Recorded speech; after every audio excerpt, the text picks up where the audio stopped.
I nearly flipped the table when my daughter stormed into my office, her face flushed with anger, her voice a sharp blade slicing through the air.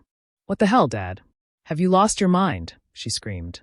My blood boiled as I glared at her, my hands curling into fists. My voice was cold, shaking with barely restrained fury. "Carly," I said, each syllable sharp, deliberate. "Your mother isn't just a cheater. She destroyed everything we had and spat in my face." Her eyes blazed. "And you're willing to tear our family apart over this?" That was when I snapped. Rising slowly from my chair, I locked eyes with her, my voice dropping into a low, dangerous whisper. "Destroy the family?" I hissed. "Your mother already did that. And if you dare defend her, then you're no daughter of mine. You have no home here.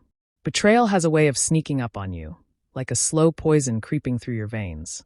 One moment, you're living the life you built with your own hands, a stable marriage, a loving daughter, a home filled with warmth. And the next, you realize it was all a lie. For 20 years, I had been married to Lisa. We had what I believed was a happy home. Our daughter, Carly, was about to leave for college. I had just gotten a promotion at work. Life was good, or so I thought. Then I found the texts. Hundreds of them. They weren't just casual conversations.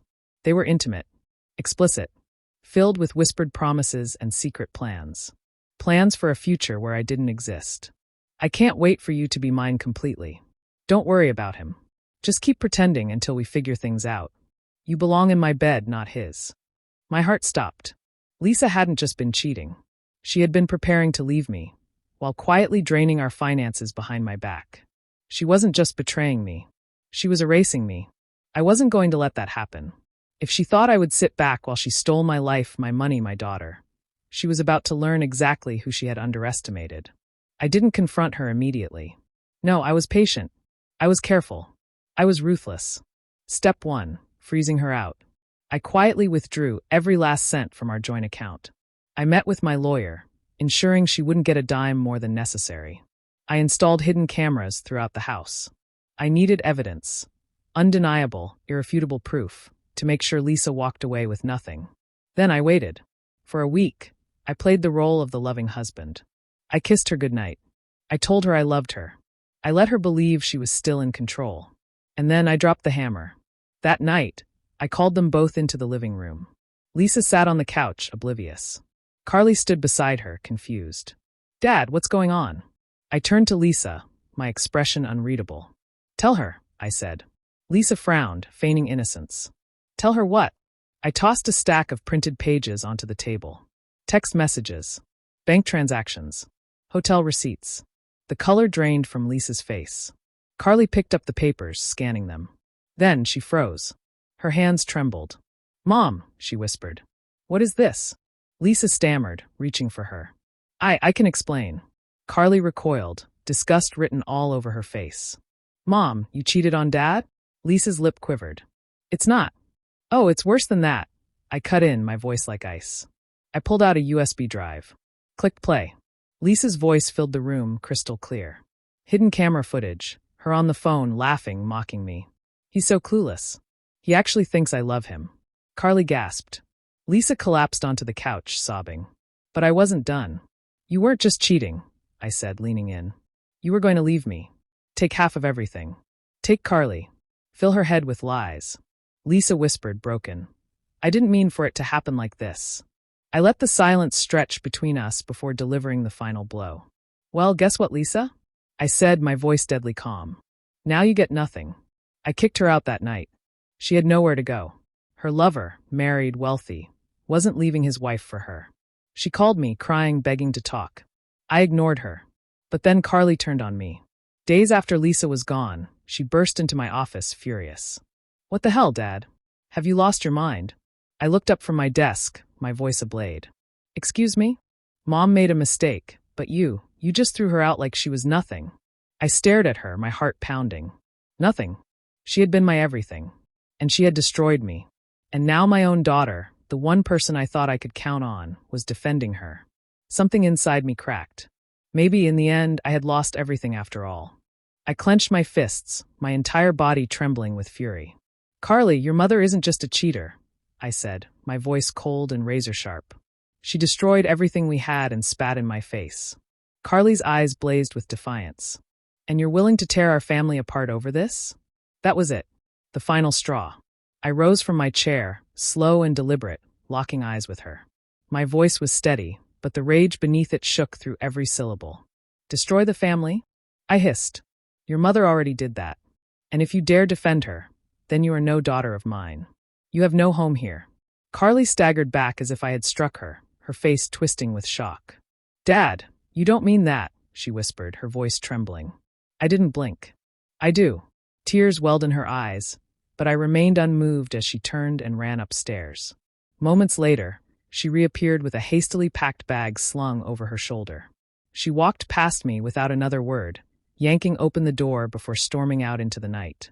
The door slammed behind her, the echo reverberating through the empty house. She chose Lisa. After everything, after seeing the proof, after watching her mother lie, cheat, and plan to ruin me, she still defended her. I didn't stop her. I didn't call after her. I simply stood there, watching her go. Because I wasn't going to beg. She made her choice.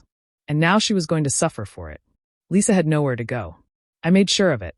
I had already frozen our joint accounts, secured my assets, and ensured she couldn't touch a dime of what I worked for. Her boss, her so-called future, wasn't leaving his wife for her. And when reality hit, it hit her hard. She called me, sobbing. I made a mistake, she choked out. Please, can we talk? I let the silence stretch, savoring her desperation. Then I spoke, my voice utterly devoid of sympathy. You made your bed, Lisa. Now lie in it. Then I blocked her number. Lisa was forced to move into a tiny, rundown apartment, surviving on whatever savings she had left. But I wasn't finished. Now it was time to annihilate her. Legally. Lisa thought she could walk away with half of everything, that she could gut me financially after betraying me so mercilessly. She couldn't have been more wrong. I had proof. Not just of her infidelity, but of financial misconduct. Records showing she had stolen money from our joint account to fund her affair. I had hidden camera footage of her admitting everything.